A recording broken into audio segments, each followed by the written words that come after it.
Praise the Lord. ஆண்டவருக்கு மகிமை. இந்த காலையில் உங்களை சந்திக்கிறது ரொம்ப சந்தோஷம். இயேசுவின் நாமத்தில் உங்களை வாழ்த்துகிறேன். 1 கொரிந்தியர் 9ஆம் அதிகாரத்திலே 25வது வசனம், பந்தயத்திற்கு போராடுகிற யாவரும் எல்லாவற்றிலேயும் இச்சையடக்கமாய் இருப்பார்கள்.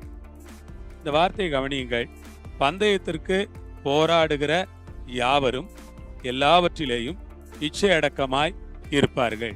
கர்த்தருக்கு மகிமை உண்டாவதாக. ஆண்டவருடைய வார்த்தை இது. கர்த்தர் இந்த வார்த்தையை நமக்கு வேதத்தில் எழுதி வச்சிருக்கிறாரு.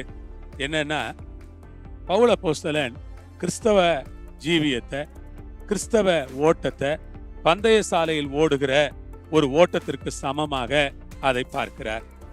அதனாலதான் மேல உள்ள வசனத்தில் சொல்றாரு, பந்தய சாலையில் ஓடுகிறவர்கள் எல்லாரும் ஓடுவார்கள், ஒருவனே பந்தயத்தை பெறுவான் என்று அறியீர்களா? நீங்கள் பெற்றுக்கொள்ளத்தக்கதாக ஓடுங்கள் என்று சொல்லுகிறார். பந்தய சாலையில் ஓடுகிறவர்கள் எல்லாரும் ஓடுவார்கள், ஆகிலும் ஒருவனே பந்தயத்தை பெறுவான் என்று அறியீர்களா? நீங்கள் பெற்றுக்கொள்ளத்தக்கதாக ஓடுங்கள் என்று இந்த இடத்திலே குறிப்பிடுகிறார். அன்புக்குரிய கர்த்தருடைய ஜனங்களே, பந்தய சாலையில் ஓடுகிறவர்கள் எல்லாரும் ஓடுவார். கர்த்தருக்கு ஸ்தோத்திரம். ஆனால் ஒருவன் தான் பந்தயத்தை பெறுவான். அதை வேதம் திட்டவட்டமாக சொல்லுகிறது. ஒருவனே பந்தயத்தை பெறுவானா? நீங்கள் பெற்றுக்கொள்ளத்தக்கதாக ஓடுங்கள், நீங்கள் பெற்றுக்கொள்ளத்தக்கதாக ஓடுங்கள்.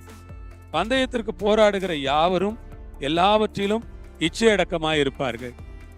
பந்தயத்திற்கு போராடுகிற யாவரும் எல்லாவற்றிலேயும் இச்சையடக்கமாய் இருப்பார்கள். இப்போ பந்தய சாலையில் ஓட்டத்தை பற்றி சொல்றாரு. ஒருத்தன் தான் பரிசு பெறுவான் அப்படின்னு சொல்றாரு. அடுத்து என்ன சொல்றாரு?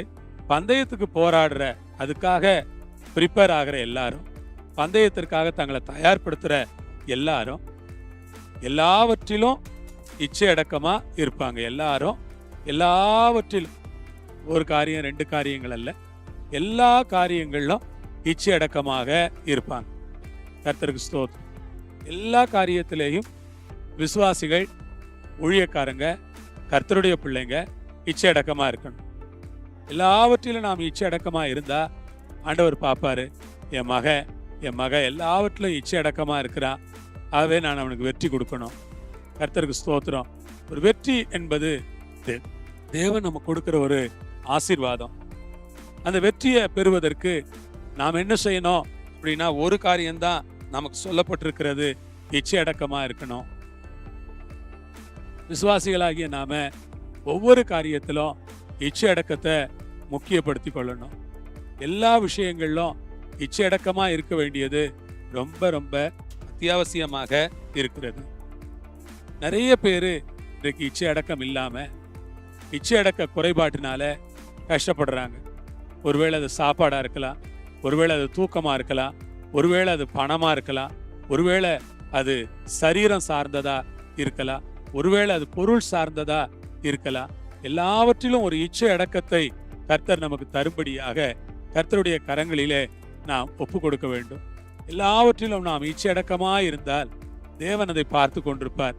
தேவன் சொல்லுவார், என் மகன் என் மகள் எல்லாவற்றிலும் இச்சை அடக்கமா இருக்கிறார்கள் என்று தேவன் சந்தோஷப்படுவார். ஆகவே அன்புக்குரிய சகோதர சகோதரிகளே, எல்லா காரியங்களையும் இச்சையடக்கமா இருங்கள் என்று உங்களை நான் உற்சாகப்படுத்துகிறேன். இச்சையடக்கம் ரொம்ப முக்கியம். பாருங்க, இச்சையடக்கம் எல்லாமே இன்னைக்கு நிறைய பேரு வாழ்க்கையில கஷ்டப்படுறாங்க. இச்சையடக்கம் இல்லாதனால நிறைய போராட்டங்கள், நிறைய சிரமங்கள், நிறைய கஷ்டங்கள். சில கோபத்தை கூட அடக்க மாட்டாங்க. எல்லாவற்றிலும் ஒரு அடக்கம். இச்சை அடக்கம் என்றால் என்ன? எல்லாவற்றிலும் ஒரு அடக்கம். எல்லாவற்றையும் கண்ட்ரோல் பண்றதுக்கு ஆண்டவர்கிட்ட கிருபை கேட்கணும். எல்லாம் என்கிட்ட கண்ட்ரோலா இருக்கணும். கோபமா இருந்தாலும் சரி, அது பேசுற வார்த்தைகளா இருந்தாலும் சரி, அல்லது நான் விரும்புகிற பொருளா இருந்தாலும் சரி, பண விஷயமா இருந்தாலும் சரி, அது என் சரீரம் சார்ந்த விஷயங்களா இருந்தாலும் சரி, எல்லாவற்றிலும் இச்சை அடக்கமா இருப்பதற்கு தேவன் தாமே நமக்கு கிருபை கொடுப்பாராக. ஜெபிப்போமா. நல்ல ஆண்டவரே, அருமையான நேரத்துக்காக ஸ்தோத்திரம். இயேசுவின் நாமத்தில், இயேசுவின் மூலமாக நம்முடைய கரங்கள்ல எங்களை முழுவதுமாக ஒப்பு கொடுக்கிறோம். நீர்தாமே எங்களோடு கூட இருந்து எங்களை ஆசீர்வதிக்கவும் பலப்படுத்தவும் வழிநடத்த வேண்டும் என்று கேட்டுக்கொள்கிறோம். உடைய சித்தத்திற்கு நாங்கள் எல்லாவற்றையும் அர்ப்பணிக்கிறோம். காத்து கொள்ளுங்க. உடைய நாமத்தை மகிமைப்படுத்துங்க. தடையாவையும் எடுத்து போடுங்க. இயேசுவின் நாமத்தில் ஜெபிக்கிறோம் பரமபிதாவே, ஆமென். அல்லேலூயா.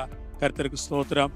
ஆண்டவர் உங்களோடு இருப்பார், உங்களை ஆசீர்வதிப்பார், எல்லாவற்றிலும் இச்சையடக்கமாய் இருக்க கிருபை தருவார். ஆமென்.